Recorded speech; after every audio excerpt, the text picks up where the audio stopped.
and thank you all for coming out today. The format that we're going to use, Jim and I'll just introduce ourselves and kind of get through with the presentation today. If you do have questions, as Stacy suggested, feel free to interrupt, raise your hand.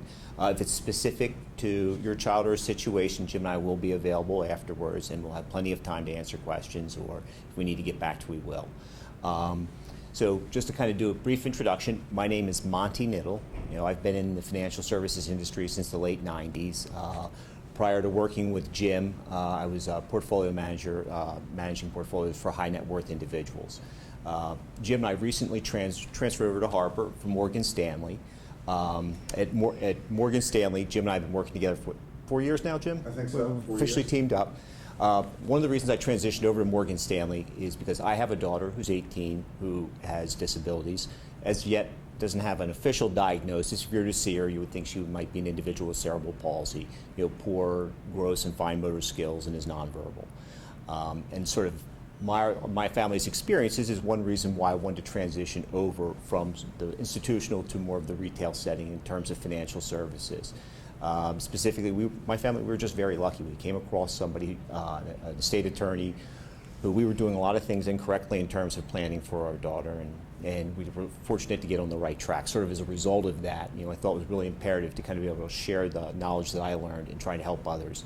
And when I went to Morgan Stanley, the manager there introduced me to another fellow in the office who also had a passion for helping people who had a family member with disabilities. That's Jim. So without further ado, let me turn it over to Jim. Thank you, Monty. My name is Jim Curran, and I've been a financial advisor since 1985, so that'd be 30 years. The lion's share of that time was with Morgan Stanley. We did just move to Harbor Investment Advisory. And credential-wise, I'm a certified financial planner. And what that's about is really the concept of family financial planning. And so, today is financial planning for families with a child with special needs, but it's not financial planning for the special needs child. It's for the family, and it's all one unit. There's typically one nest egg, and that nest egg has to serve many masters, which could include education planning and retirement, and then being able to fund a special needs trust so that your child can live the life they've been accustomed to. How did I come to this? I do not have a child with special needs. I do have a best friend as an adult, was diagnosed with multiple sclerosis, and he became a person with special needs. And so as a result, I help him with all his administrative issues and managing their private nursing to come in for him and things like that. And so I went to see an attorney that specializes in special needs, and I'm the trustee, and I came to learn a lot about special needs planning and trust and such. And so it dawned on me one day as a financial advisor that I have a lot of information out there that I could impart to help this community of people. So thus Monty and I teamed up. We started, we were at the same company, and the manager said, you two need to speak with one another. And so it's been a really good partnership, and we love doing these kinds of presentations. So I'm going to work on the first slide here, which is special needs planning. It takes some work, and everyone's plates are very full. And so it's hard to get to things, to get them done.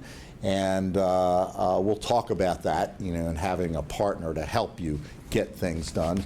But it should be done timely, not at the very last minute. Most of the folks and families that we speak to the child is 15, 16, 17, 18, sometimes a little bit older. Transition is looming, and and so the earlier the better that you get started on these things, and it has to be done correctly, because mistakes can compromise government benefits. So the first rule is do no harm. And there's lots of well-intentioned mistakes that are made. As they say, the road to hell is paved with good intentions.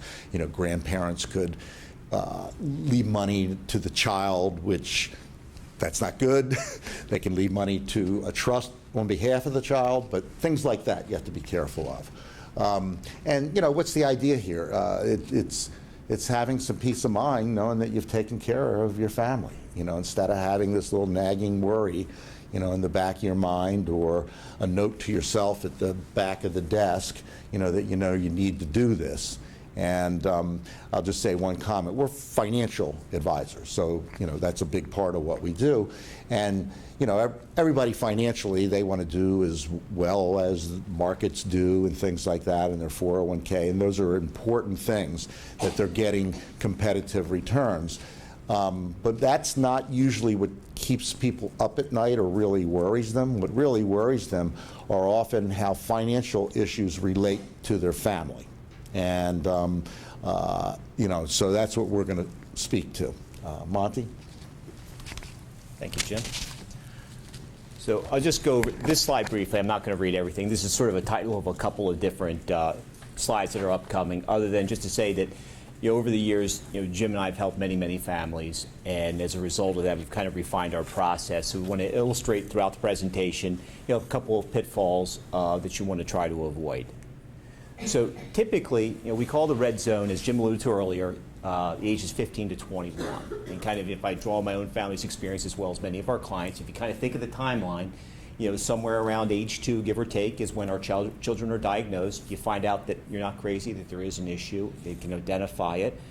So you have the relief on the one hand that you're not crazy, but then you're overwhelmed. You have a whole process of what do I do, kind of why did this happen to me, and sort of those first couple of years in hindsight are just a real blur as you're just running around trying to figure out how can your family help your child to the best of your abilities. And then you kind of segue from that into schools, and you think kind of at the time, I'm going to actually get a little bit of free time, schools are going to handle this, and actually that's not the case. We find out there's just a whole new set of things we have to do, whether it's IEPs, therapists both within school and out school, and coordinating the care for our children.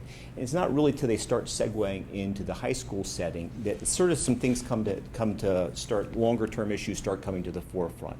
If you haven't applied with DDA for SSI eligibility, and most of our kids will be told that they would be available for future services, not current services, which means at age 18, they would be eligible for SSI. And so you start thinking most people, as they get closer, their children get closer to age 18, they start applying for that. And you realize your child's paycheck, if they're going to be unable to work in the workforce, is $720 a month for the rest of their life. Now, to take a quick step back, prior to that, you want to make sure that you don't have more than $2,000 in your child's name. And that there is a 5-year look back. So if you do have more than $2,000 in your child's name, at age 18, that could curtail their ability to get SSI, or at least the full amount. So if you think about age 18, your child at this point is eligible for SSI, and SSI is going to really open up the gateway for a variety of government services, whether it's Medicaid, transportation, et cetera. So maintaining eligibility in government services is imperative in terms of the long-term care for our children. But as a parent, you start thinking, is $720 a month going to sustain the type of lifestyle that our family has provided for our child when we can't do it? And sort of at that point in time, kind of a clock goes off in a lot of parents' heads about, okay, what can we do to maintain our eligibility for government services, but also to start thinking about how can we supplement those? And if you kind of think about sort of the time clock evolving, your child's somewhere in that 18 time frame, parents are typically somewhere in their late 40s, maybe early 50s, maybe a little bit earlier or later, and sort of their goal of retirement isn't quite so far off as it was back when children were first diagnosed and you're in your early 30s. So you have sort of this one nest egg that you've accumulated, and now you have to kind of think about, one, how am I going to be able to save for my child?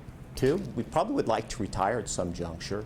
Three, if there's siblings, maybe there's college, wedding, there's other types of financial goals. So a lot of times that's when folks want to kind of come to see Jim and I, this is all kind of hitting them, and it gets a little bit overwhelming. Now, the drawback is if you don't do any of this, and you start entering the adult age when your child would either be in the workforce or in adult daycare or maybe some type of combination. Hopefully your child, you've maintained eligibility and is getting government benefits. If you haven't done anything sort of prior to that time, then you have to start thinking about, okay, what would happen when the family members, whether it's mom or dad, can no longer be the central caregiver? And then what happens? And so these are the type of things that really we try to address in our planning process, how to address both the family goals in terms of financial and also the lifestyle goals. Jim, want to flip back over to you? Sure. I'll get the slide. Okay. There's a lot to it, as you can see, as this slide would demonstrate. And with this much to think about, one of the things that we recommend, and I think I mentioned this earlier, is a partner in helping you do this as opposed to doing it by yourself. It's hard to do by yourself.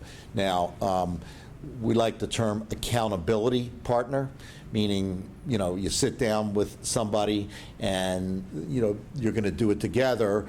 In the end, though, it has to actually be executed. So in some cases, it's just direction that you need to take care of this. And so an accountability partner would be, next time you would meet, it would be, did you take care of it?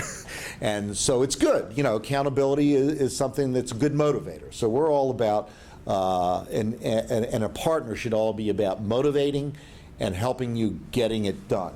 And as you can see, there's all these roles. You're going to have to deal with therapists and family dynamics, which we're going to talk a little bit more about. The IEP, you might want to have a partner specific to that, as in an attorney, to help you there.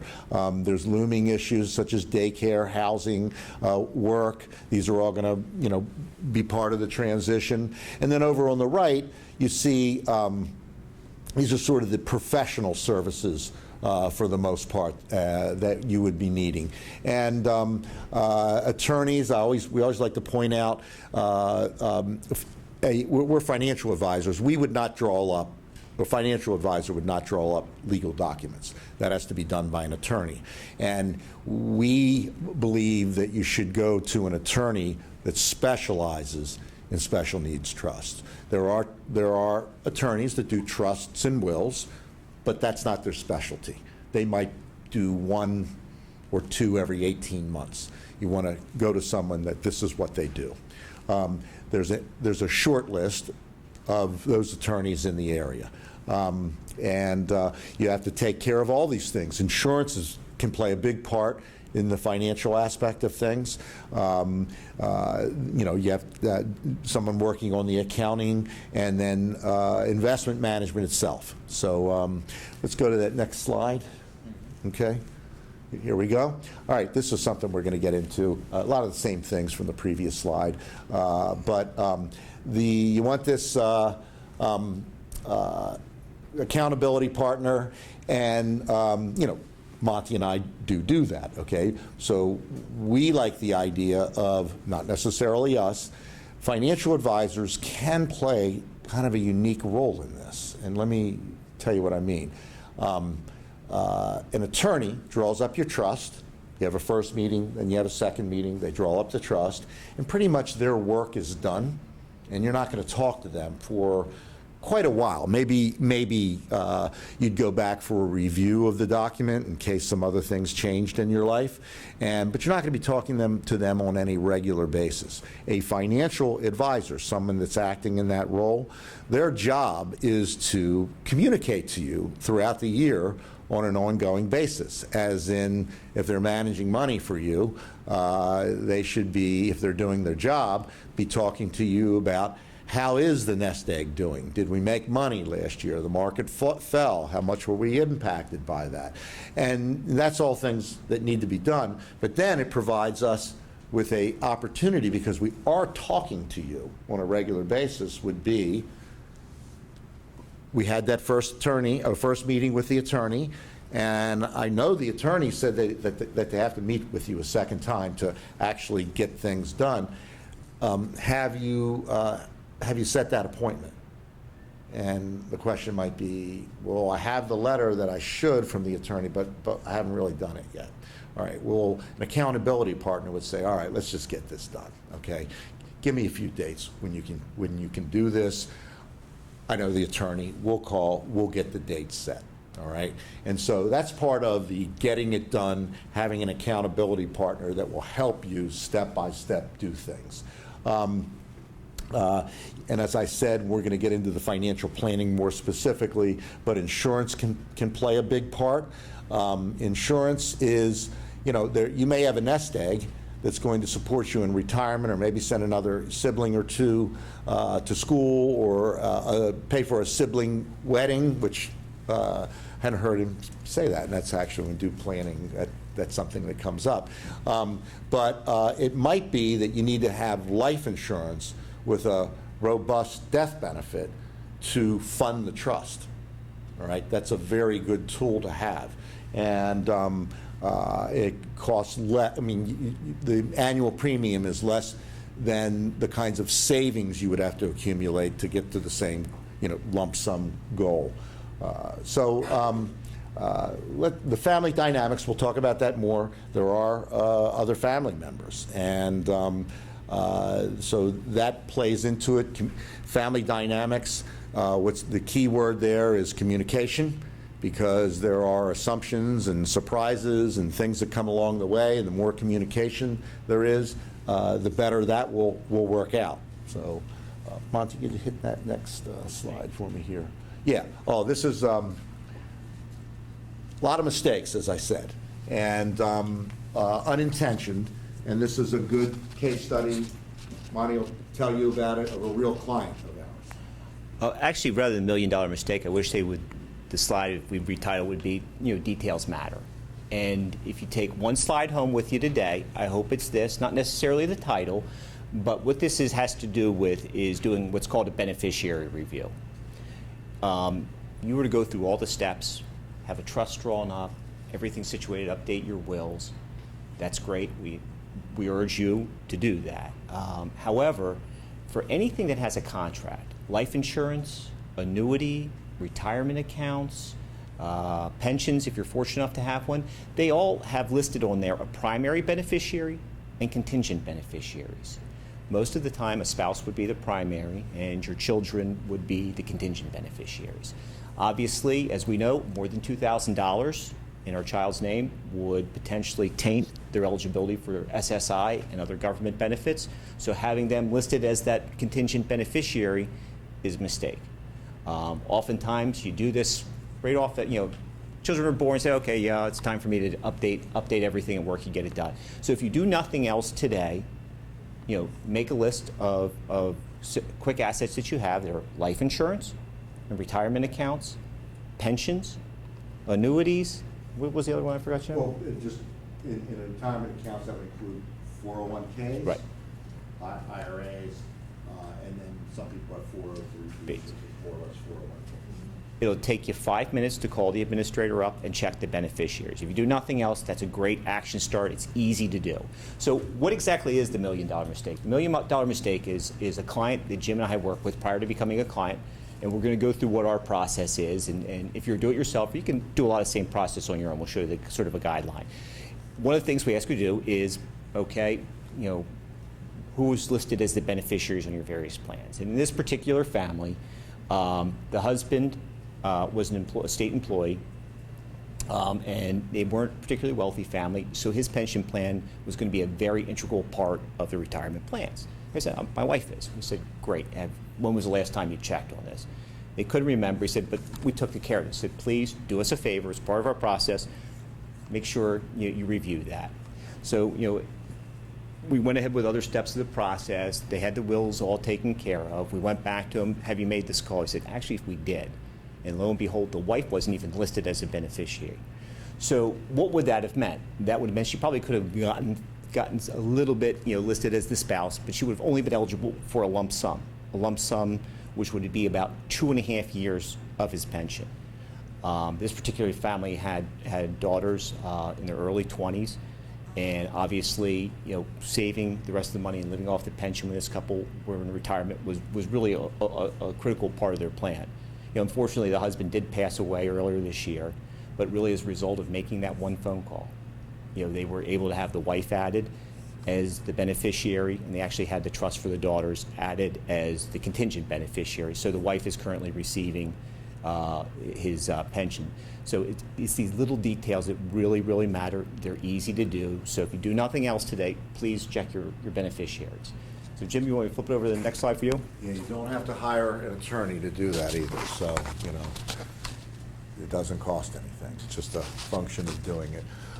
So financial planning, and it does say financial planning for family, parenting, and caregiver. And so underline that word family.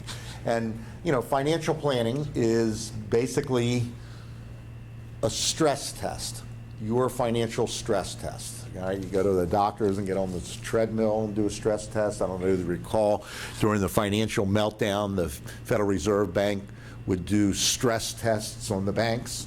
And that's essentially what it is. Now, the way to do that is that we do an inventory of what your assets are, all right? And so say you have a 401k, all right, and we want to know what's in the 401k, and we want to know how much you're contributing to the 401k. If you're getting a match, what is the match in the 401k? Are there savings outside of the 401k? What is your home worth? Net worth, net worth is what are you worth in dollars and cents. Net worth actually is pretty easy to figure out. It's what you have minus what you owe equals your net worth. And and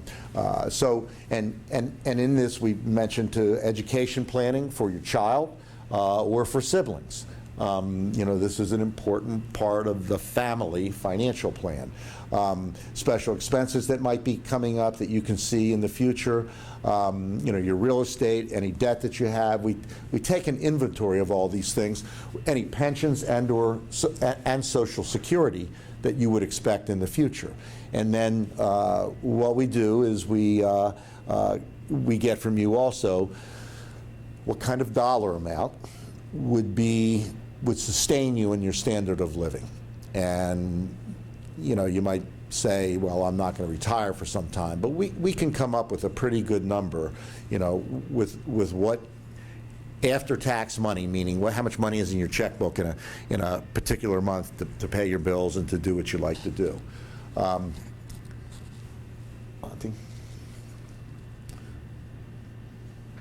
We only have one. Oh, I'm sorry. We only have $1 million mistake. Well, we could have had some. Okay, though there's probably many of them, but we only were showing one. Assumptions, this gets into family dynamics, resentments, and unpleasant surprises. And I think this is what he may be experiencing when that slot picture was taken. Assumptions, let's talk about an assumption. And this relates to trusts. An assumption might be mom and dad say, well, when we're no longer able to help our child, be there for our child, or after we pass, big brother or older sister is going to be there. They love their little brother or sister, and they've always been there and connected. There's a strong connection, and that they'll be able to take care of them. And they've always done it, so we're just going to assume that they're going to do it. One time we said a little something, but so as it turns out, though, it could turn out that older brother or sister actually is has objectives of their own and plans and goals in their own life, and just say they get a really good education, and they really are doing well in their career, and they have a tremendous offer in terms of career development, but they're going to have to move to Seattle to take advantage of that opportunity.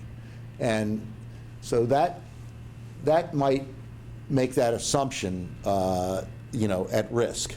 And they could have 4 children of their own. They have very full plates. And so whereas that older sibling might want to really still continue to be involved, they may not be able to carry the whole load. And that assumption can cause some resentments going both ways. Like, I can't believe you thought I was going to do all this, you know, or I can't believe you're not going to do all this from the parents' point of view. And then, you know, these are surprises, and the reason that they're surprises is they've never been discussed. You know, there's never been any clear communication about that. And so this is part of the process. You know, we can take financial inventories and tell you what your net worth is and things like that. But, you know, this is not that kind of thing. It's not quantifiable. It's interpersonal, relationship oriented. So step 2, yes. We're on 2. Monty? Thank you, Jim. So really, for most people, when you have that first meeting for families outside of ours, it's really all about goal planning for retirement. Are we going to do that or not? With our families, there's really a second element to that as well. What happens when we can no longer be the caregivers for our children? It doesn't mean we're not here anymore. It just means maybe physically, mentally, you just can't do it anymore. So part of the process in that first meeting is we're really trying to get to know you and your family from a personal sense to put together the financial plan. The other is trying to get to know what are your goals and aspirations for your child.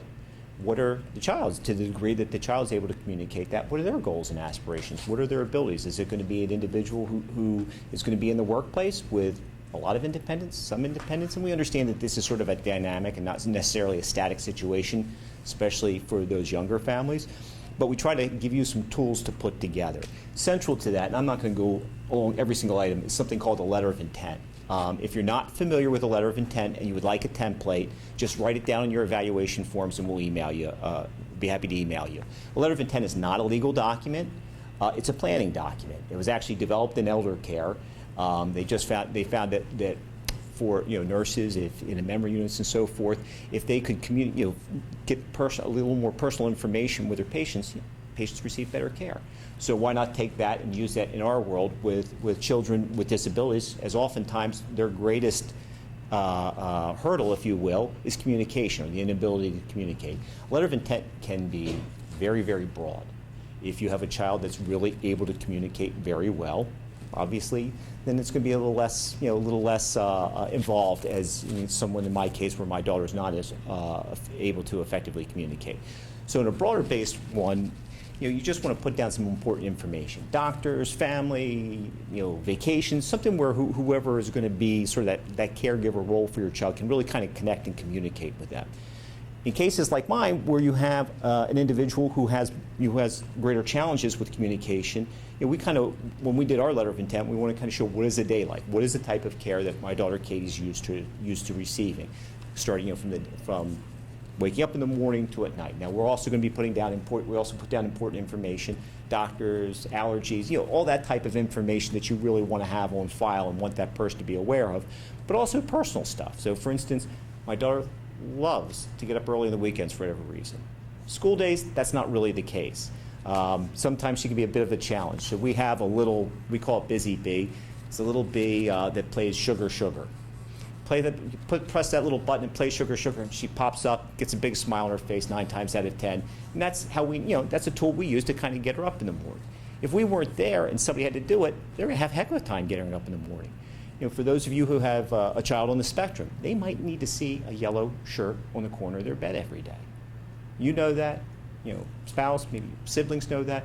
Yellow shirt's there, we're getting off to a great day. If it's not there, things get a little tough. So those are the type of things you want to put in a letter of intent. The letter of intent is just sort of your way of communicating to somebody else how the type of care your child is used to receiving, and it can be fairly broad-based. Now, it seems like a lot of work to do. The nice thing is that once it's done, update it maybe annually on your child's birthday. But it can be a lot of fun. It can be a chance where maybe you can chat with your child and communicate with your child about maybe how you see their future is different from how they see their future. So it can be a really powerful tool. Now, we have one client of ours that said, we're not really into this whole writing thing. This kind of seems laborious to us. Can we shoot a video? And the answer is, of course. This is something for your family. If you want to shoot a video and you figure, and that's important to you to communicate in that way, then go ahead. So you can have a lot of fun and you can be creative. The object really is to do some planning in place to kind of, if you can't be the caregiver, you've done that. Now, along with sort of when you're doing the caregiving is sort of the last item on here, developing a circle of trust. As parents, we wear tons of hats. Jim showed you a slide a couple slides ago just about sort of the various people you're interfacing with. If you can think about, when the day comes, you can't be doing all of that.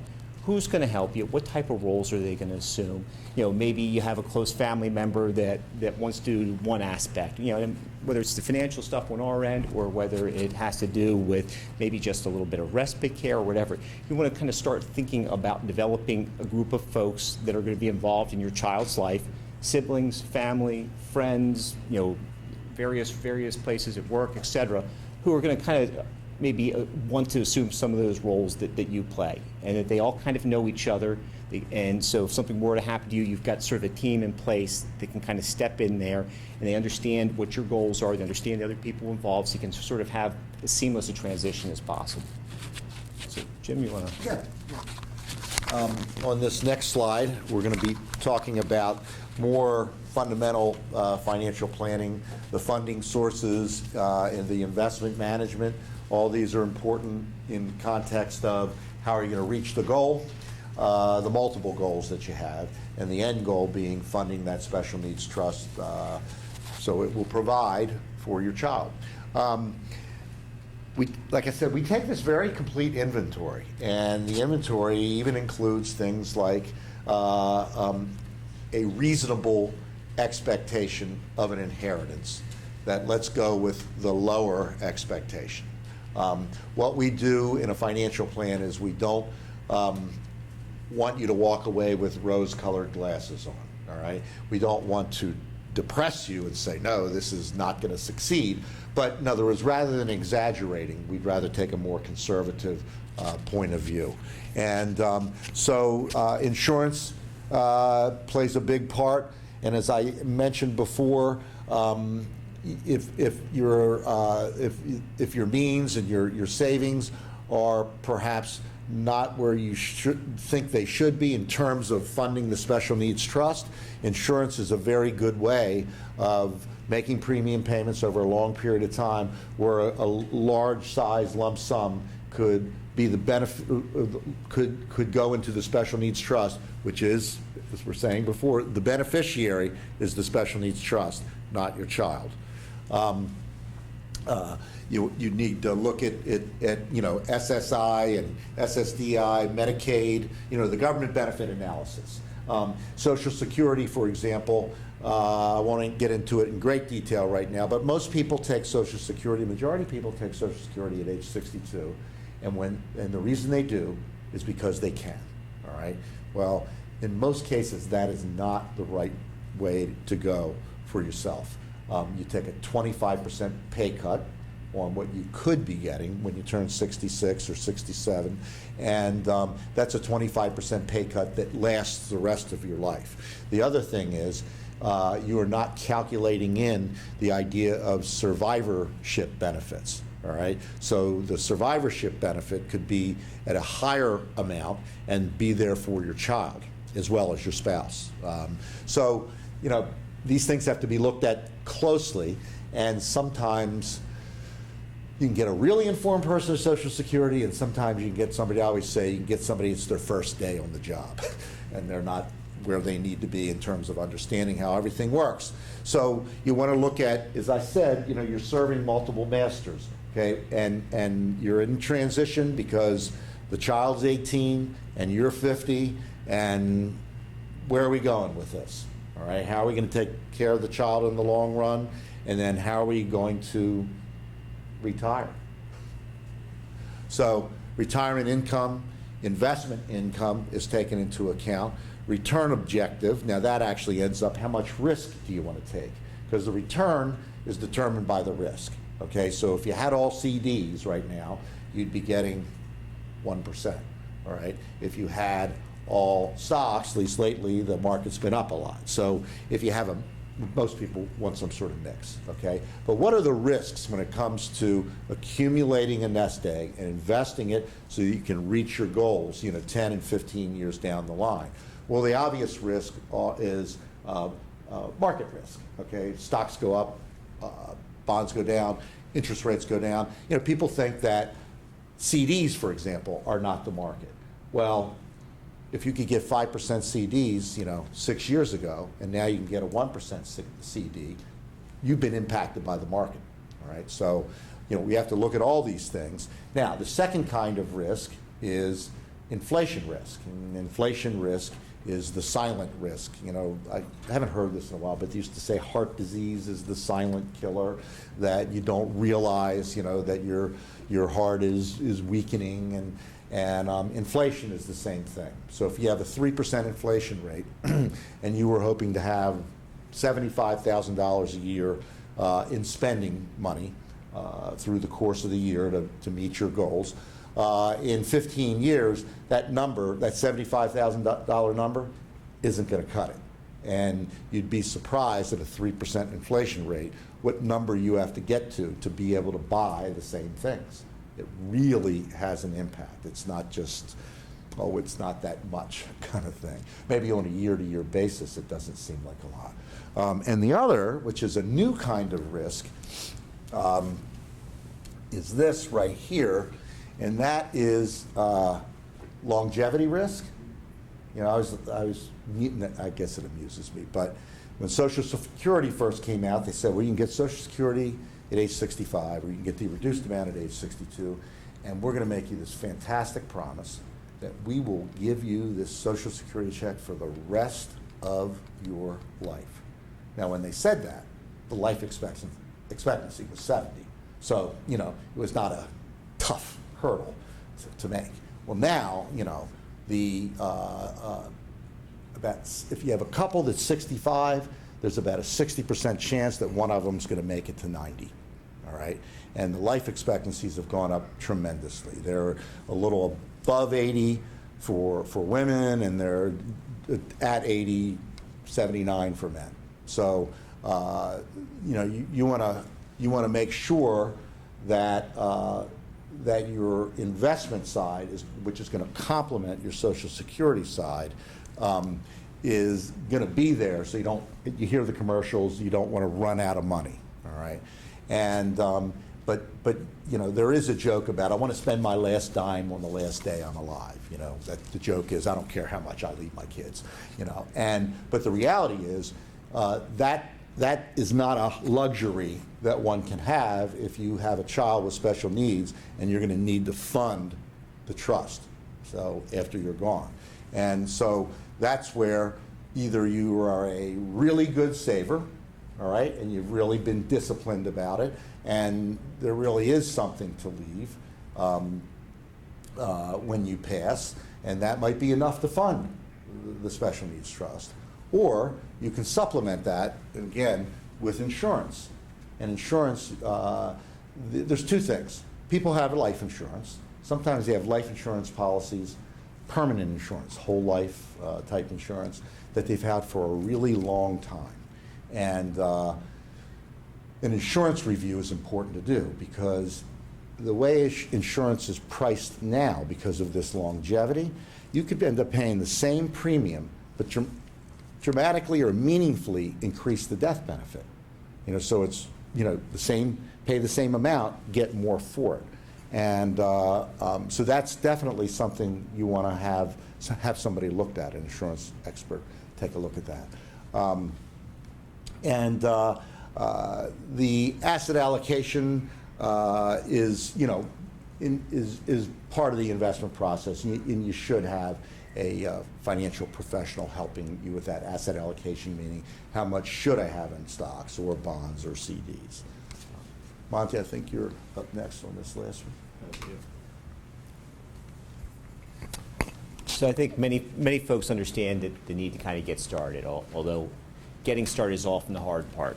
So let's take a look at what happens if it's kind of to continue to get started is in the inbox and nothing ever happens.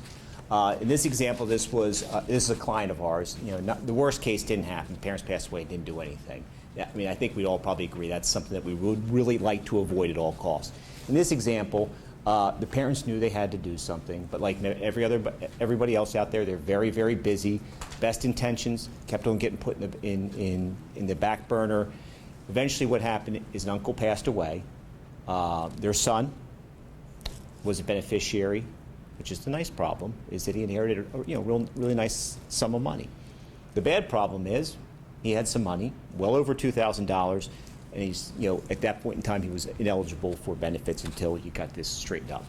The family had to go see an estate attorney and have a trust drawn up. And when you wait until after the fact, there's a couple more procedures, which I don't want to get into today, but there's a couple more procedures that need to be done. It takes a little bit more time. Long story short, they had to use more than they wanted to of their son's inheritance to pay for the legal costs, which would have been a little bit less and obviously far easier to get accomplished if they had taken the time to set the process up right in the first place. But lo and behold, they've got everything straight now. But it's just, it takes longer. And the point of it is, they were fortunate in the sense that both parents were, the parents were in their mid-50s, healthy, sound minds, so they were able to get everything resolved. But the last thing I think you would like to do as a parent is continue to put things off, and then who cleans up everything if you haven't done it? I mean, it's a lot to ask for. So kind of getting back to our process, you're at the second meeting we have, and really if you do it yourself, you can do it, you can walk through it. The second meeting, we're really trying to figure out where are you from a legal perspective? Are your wills up? I mean, we found out the first meeting, we're trying to, it's the next step, talking to an attorney about having your wills updated. Do you need a trust? Do you need a trust created within a will, or do you need to have a trust created now? And it kind of, to take a step back for a moment, most people understand, well, how can I have this trust set up for my child and get government benefits? It kind of doesn't sound right. And the way that special needs trusts work is it's really not your child's money. It's money that has to be used for their benefit, but it's not their money. So usually the titling on one of the special needs trusts will be ABC trustee for the benefit of your child's special needs trust, or some variation along that. So your child just can't write a check against that. Can't go up and say, hey, I want money for this because I want to do ABC. That's not how it works. A trustee will actually control the disbursements from the fund. It has to be used for their benefit. There's really two types of special needs trusts. There's a variety. We're just going to touch on two today. And the two really are dependent upon how is the trust funded. Is it funded with an individual's own money, or is it a third party? If it's a third party, meaning mom, dad, grandparents, somebody other than that individual funded it, that's an important planning tool. And the reason it's an important planning tool, Jim talked about family dynamics, and one of the things that, that we talk about is family has 3 kids. Most times you think about mom, dad are gone, the child gets a third. In our families, it may not be that simple. We might be more concerned about leaving our child with disabilities more because we're concerned about trying to maintain that quality of life. So maybe in that example, it's 50%, 25, and 25. And Jim had mentioned, well, you get any feelings of resentment, and I think siblings generally understand, but that doesn't mean they're not 100% happy with it. But when you set up a special needs trust that's a third party, what happens is when that individual passes away, whoever established the trust, so in the case of my wife and I, we established the trust, we can then say, okay, the younger siblings would be the remainder beneficiary. Or if you have a charitable inclination, maybe there's an organization that's been very, very helpful to your family, somebody like Kennedy Krieger that you would love to give money to, but you're more concerned about taking care of your child first. You can have an organization such as that and be the beneficiary of the trust upon your child's passing. When you have a self-settled or a first-party trust, in other words, it's the individual's money going in there, then that's an important implication. Upon their passing, then the state of Maryland, assuming we're all Maryland residents, has given medical through Medicaid throughout the years. Maryland is allowed to be made whole on all the Medicaid money that it's spent on behalf of your child. Usually that means, if you think about 30, 40, 50 years of medical costs, probably not an insignificant amount of money. Usually means there's nothing left in those trusts. But to the degree that if there was anything left over after Maryland was made whole, then you can name beneficiaries. So by failing to act now, somebody has to kind of then clean up, you left money to your child after you passed away, or et cetera, you're getting a self-settled trust because the money is your child's. And then that really kind of curbs the ability to adequately do your estate planning on that. Now, in the trust, a lot of people think, okay, I'm going to get a trust set up now. And if you talk to the attorneys, for some people, if you don't have relatives who are going to be likely to give to your child, if you're not actively going to contribute to the trust, just can't do it for whatever reason, then you can actually have a trust incepted within your will, meaning if it's a married couple, upon both of their passing, the special needs trust is created. Now that has a lot of benefits in the sense that when you have a trust outside, you have to file a tax return on it. You actually do have to think, to take a step back, you have to, one of the most important things about a trust is think about who is going to be the trustee. Initial reaction is, I want somebody who knows my child and is really going to use that money for the benefit. As a parent, that's very important to us. However, you think of, well, what does a trustee do? The trustee is really going to have, the adequate time and abilities. And by that, the trustee is in charge of making disbursements and expense. They have to do the record keeping. The trustee has to file a tax return. Again, they can do an accounting person to do that. The trustee is in charge of the investments. Again, they can, Jim, I, or whoever you want to use for that, they can do that. The trustee, whether it's a friend or a professional, can take a fee. Professionals are going to tell you what the fee is versus you can kind of negotiate that with friend and family. And what does the trustee also get for that? It means they have fiduciary liability. So if anything goes wrong, they're on the hook for that in order to make it right. So when you're looking at a trustee, you want to make sure, A, the person has the time and is willing to commit to that. B, has the wherewithal to either oversee or handle the responsibilities. The end result is if you don't have anybody in your family or your friends or your network to do that, you can look at a professional trustee. The drawbacks of the professional trustees is typically assets, the size of the account needs to be of some substance, and it varies by institution. They are going to be a little bit more expensive. And what's critical is if you do have a trust set up, there's an outside trustee, you want somebody who's going to be in charge of the care of your child who knows who that trust is. The last thing you want, trustee's doing a great job growing the assets. They don't know who the child is. The child doesn't know about the trust. And you have this pile of money growing over here that's not doing what you intended to do. And there are actually a couple legal cases in the New York area over the past year or so, really trying to kind of iron out what is the role of the trustee. So, we as parents can, if we are going to set up the trustee and it's going to be the professional route, you can make those plans. Now, what you can also do is sort of a combination of both of them, where you have a family member and a professional trustee involved to kind of get that overseen. Now, so at that meeting, we'll kind of go over the different types of trusts again, because I know it gets confusing. It's really kind of overwhelming at first. Kind of say, this is what the attorney's going to talk to you about. These are some of the things that you need to kind of be thinking about. Because one sort of aspect that when you do go meet with an attorney, most people think I'm going to go meet with the attorney, we're going to communicate, and you're going to know what I'm going to want. They're going to call me back, send me a draft, I'll look it over, and I'll go in there, sign it, they'll give a bill, they give me a bill, I give them a check, they give me the document. But usually the attorneys give you homework. And because there's a lot of really heavy-duty stuff to think about, especially as you get into wills. If you're at the age of guardianship, whether you need to do guardianship, whether you can do a medical power of attorney, there's a lot of different things to be thinking about. And this is where Jim and I usually will go with people. And the reason being is, so A, if you have a question, we can answer for you. Or B, we kind of know what the homework is on your end, so we can kind of nudge you along to make sure the process is going. And then, lastly, we'll kind of help put together sort of a timeline. When do we think we need to kind of get these steps taken care of? This is priority number one. When this is done, this is what we need to do, and this is not done. So it becomes a little bit more of a process and a little less of kind of all the stuff up on the wall. You kind of feel overwhelmed and very challenged to get started. But if you want to get started, again, if we go back to the previous slide, do your beneficiary review. It's easy to do. You'll feel good about yourself, and you'll be doing a good job. So, Jim, want me to hand it over to you? Yeah, we're just going to finish it up. We're going to finish it up here with really a repeat of the first slide. And the idea, key word, of course, is planning. You have to have a plan. Actually, it is said that if you have a plan, you have put in place a higher probability of achieving your goals and objectives, as opposed to just sort of doing it when it lands on your plate. Now I got to quickly react. You want to get ahead of the curve and be proactive on that. So you want to be timely. You want to do it correctly, as we said, so that you're not making these mistakes which can jeopardize the government benefit. And then you want to do comprehensively.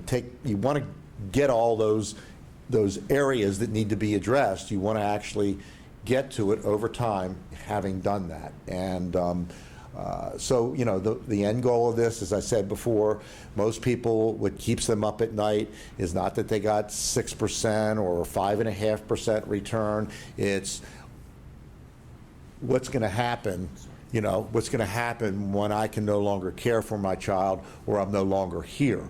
And so there are solutions to that, but they have to be done. The steps have to be taken to get it done. And we think if you have a partner in that, that will increase your probability of actually doing that. And I'll repeat one of the things Monty just said. The takeaway today, if you do the one thing, is on annuities, life insurance, pensions, 401ks, and IRAs, call those institutions and find out who you have listed as beneficiaries. All right. Most of the time, one would have their spouse as the primary beneficiary. All right. But then there are contingent beneficiary listings, and if you have 3 children, you do not want to name outright your child with special needs as a beneficiary. You want to have the trust for the benefit of the child, and so that's not that tough to do. You don't have to pay anybody anything to get it done. You can do it yourself, and it's a phone call, and you know they'll email you the document, and you fax it or email it back. So.